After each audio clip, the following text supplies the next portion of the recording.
So, breaking news. As we celebrate RCB's victory and say that they are just now effectively one win away from a playoff spot, Harshit, our colleague, our panelist, also goes by the name of Mohit, has raised serious doubts about this win, calling it a tainted win. So, Harshit, first explain why do you say that? I say that because of course, see, you'll see they were all, both the openers were going very strong, and yes, they took RCB into a position from where losing the game was something which was very unlikely. But then this is a moment that I want to be talking about, and it happened in the 9th over. Two deliveries in particular that I want to be talking about, and this isn't against, let's say, RCB. This has to do about the umpiring standards that we've seen so far in this particular edition of the tournament, and that brings into question the use of technology, the use of replays, and all of that.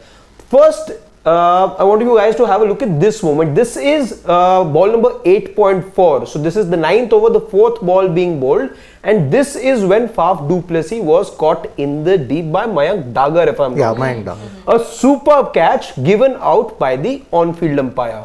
What happens seconds later though is RCB decide to review it. Now, just to give you guys a little more context, what happens, and you've seen this visual now, I have my mind made as to whether this is a legitimate ball or not. For me, the answer is it is perfectly a legitimate ball. This, by the way, was taken to third umpire, who then goes ahead and reverses the decision, calls it a no ball. Why though?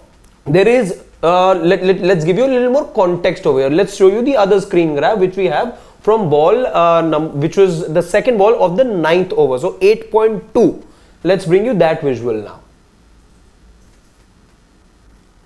Okay, so this, okay, since we, so we're still on 8.4 by the way, and that moment, since we're talking about the on-field umpires, the gesture that was made by the umpire which was on square leg, the umpire gestured, this is what the gesture was. The gesture was that it was not above the head. This is what the gesture was, and by the way, given the footage that we got, Sarthak, can we come to the visual, that one, in which the umpire is visible? No, not that. The other one.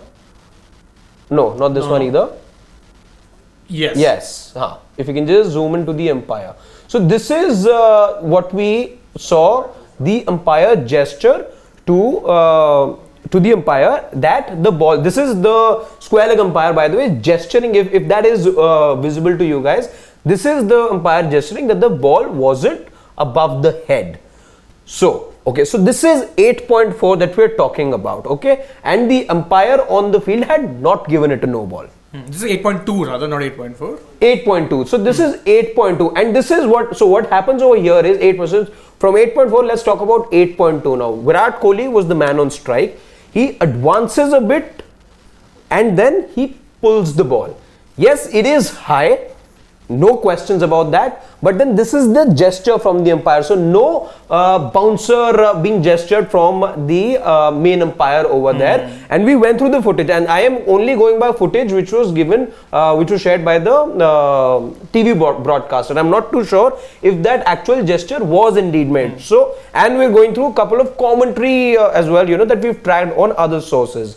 So no mention of one for the over or a head high no ball being made, or one for the over being made, as Shane just said. And this is what the umpire on the sideline had said, that okay, this was low. So no gesture being made. But then what happens? Faf du Plessis gets caught in the deep.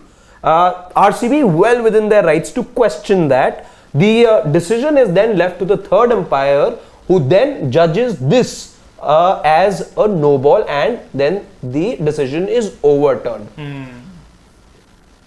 In the context of the match, still early, it happened in the 9th over, could have been her match defining instance. But what happens then?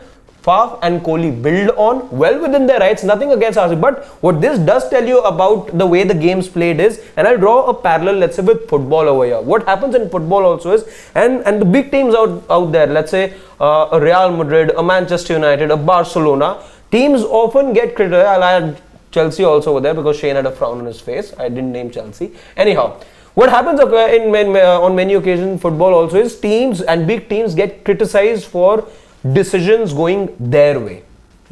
So you think it's happening in IPL? Yes, teams are getting exactly. I feel that this is I'm not sure about that. This is an instance of one or two instances don't do whatever. that. And in that football, it's a different example because in one game there are some 15, 20 but I will. decisions So, taken by but why? Because we know what is at stake. You can go ahead and call this a 50-50, but even then, why is it that it's favoring a bigger team in comparison? Okay, let's you say. made your point. Let's hear everyone else. Okay, so I had also gone over this footage and I'll do a TLDR for him, which means too long didn't read. Sum it up in this thing. We were looking for a second short ball or a first short ball because according to the rules, the only way that it can be called a no ball is if there's already been a 1 for the over signaled. The only ball, and we went through the first 3 balls before the 4th, which was a short ball, was the second ball of the over. And even there, very clearly, the umpire can be seen. If you look minutely on the footage, he's doing this, which means not of this thing, and there was no signal made by the main umpire, which means that second or the purported second wide or second bouncer wasn't the second bouncer, which means it should not have been a no ball. And the key part is, I understand that, in the review also, I was also thinking, I'm like, I don't recall a single wide or a bouncer before this. So how can they be giving this a no ball? It was a puzzling decision, and I don't think it's a case of the decision favoring anyone, because I think even with SRH, the last time it happened, no disrespect, it was against Rajasthan Royals, so it's not like it's an MI or Lucknow CSK. Super Giants. That game. Again, even more so, brand new franchise. So it's So not yeah, happening. that I don't buy. Yeah. But the point that the two of you have made is that this is a decision that the third umpire got wrong. He got and it wrong. SRH has got 2 such decisions this IPL. Correct. Right? Which have gone against them. One was a catch also, right? No, that was... That was a no ball. That was a no ball. No ball. there Why? was a Avesh Khan. catch was which team? That was RCB got it in their favor. Padikal. Oh. Yeah. Okay. So, but I still don't buy it. Anybody else wants to speak on that? It's yet again a classic case of either third umpire misjudgment, which is common in the IPL. But yeah, favoring a bigger team, I don't buy that. Yeah, I think it's just the inconsistencies that making us think that way. I don't think it's as if the umpires are favoring a team or so. But an interesting take on this has already been taken by the DC owner, Parth Jindal, where he tweeted after the match the Ishant Sharma delivery to Liam Livingston. Yeah, and he pointed out that an identical delivery was bowled to Shafali Verma in the Women's Premier League, and she had gotten out to it, and that was given an out, while this same delivery was given not out to a no ball to Ishant Sharma. So I think there are a lot of inconsistencies with umpiring this year. Yeah, I think what happens with those waist high no balls is also like they look at the posture, where you're standing straight, and interpretation of each umpire is very different. Yeah, I can see that. But the interpretation of each umpire is different. Some will take it as no, this is the regular batting position, while someone might think that no, he's crouching down a bit. So I guess that's where the human element also comes into play. So that's inconsistency. You'll have to find a way to have it consistent but in sport that will happen. Even with football, they've got VAR, where they try to find a way to get consistency with technology. But even then, every time it's this time you'll say it's a penalty, but the other time it shouldn't be. I don't think, but you have to allow that sort of leeway in sport, right? It will always happen. Yeah. My only take on this is SRH have only themselves to blame. Had they taken that catch of Faf du Plessis right much earlier than this, I think it happened before this incident. Yeah. That catch was dropped by It was Glenn Phillips in the Glenn power Phillips, play. correct. Yeah. Glenn Phillips dropped that catch. Yep. If he had taken that catch, Faf du Plessis would have been out. Still, maybe RCB would have still won it. Yeah. You never know. But if you wanted to have a breakthrough, you could have won it with that breakthrough.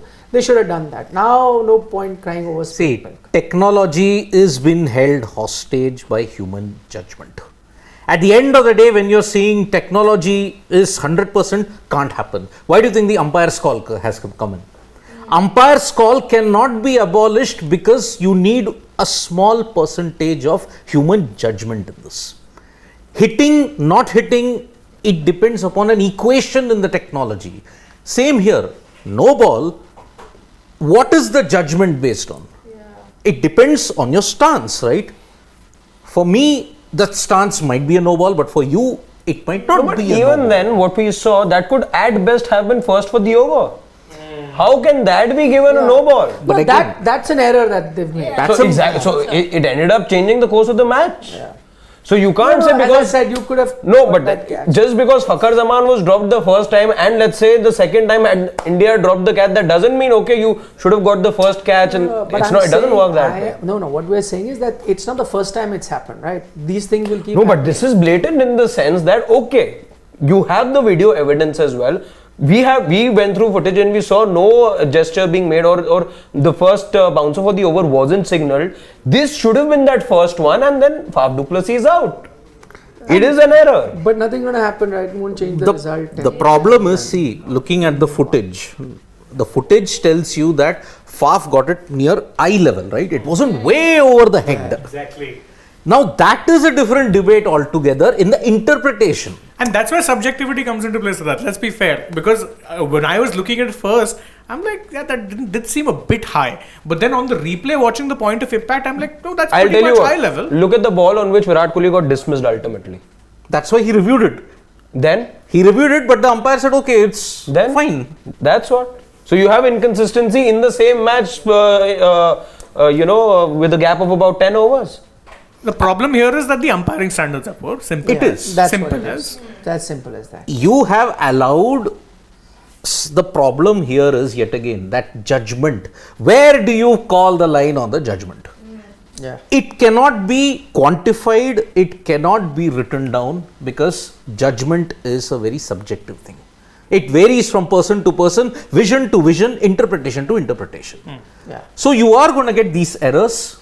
That is why the DRS, whatever you look at it, the umpire's call, it was necessary. That is the main point.